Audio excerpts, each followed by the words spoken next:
E o fato é que, tendo Clériston morrido nessas circunstâncias, isso me leva à seguinte conclusão. De acordo com a lei, é de acordo comigo, é de acordo com a lei, é de acordo com a lei.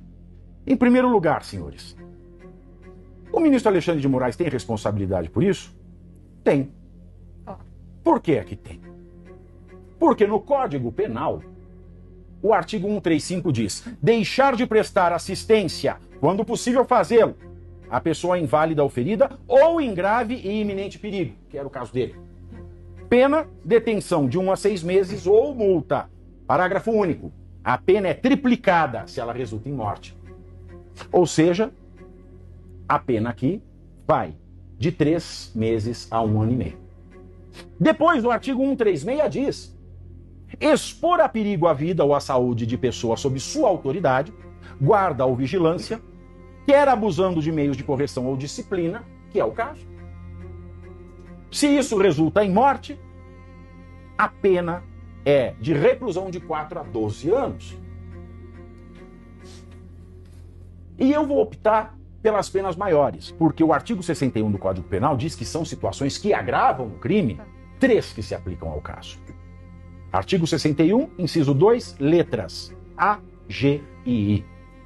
Ter o agente cometido o crime por motivo torpe, não há razão pela qual ele não possa ter olhado.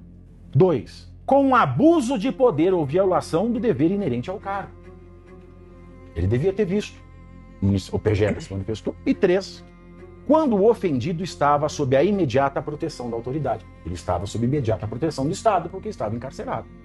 Logo, eu tenho a penalidade do artigo 135, que é de 1 ano e meio, mais 12 anos pelo artigo 136. Logo, 13 anos e meio. Mas não é só o Código Penal, não.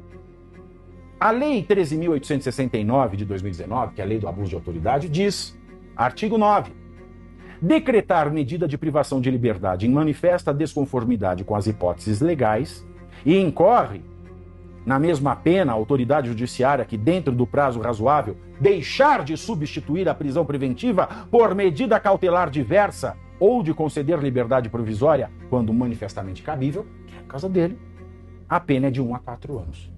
Então eu tenho aqui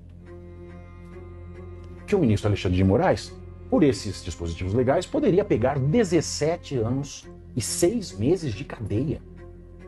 Mais multa. Que poderia ser de quanto? Não Sabe? sei.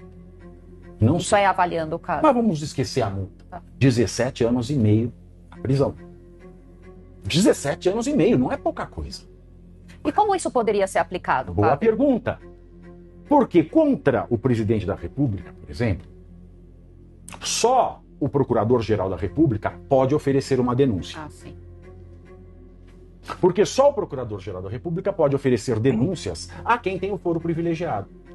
Então, só o Procurador-Geral da República pode oferecer uma denúncia criminal contra um ministro do STF. Ah, Aí vem uma questão. Tem uma jurisprudência do STF, que foi até 2015, inclusive é de relatoria do finado Teori Zavascki, que diz: das ações em que o Supremo Tribunal Federal funciona como primeira instância, não se aplica a regra do Código de Processo Penal, e tem uma regra no Código de Processo Penal que diz: se o Ministério Público não oferece ação penal, e ele que tem que oferecer a ação penal pública, o privado, a vítima ou os seus herdeiros podem fazer em substituição uma ação penal privada. Nesses casos de competência primária do STF e que o PGR é o único legitimado a fazer a denúncia, não se pode ter a substituição da ação penal pública pela privada. Então, se o PGR não faz, ninguém pode fazer. nossa, você tá... Mas tem um detalhe esta decisão, que ninguém se percebeu.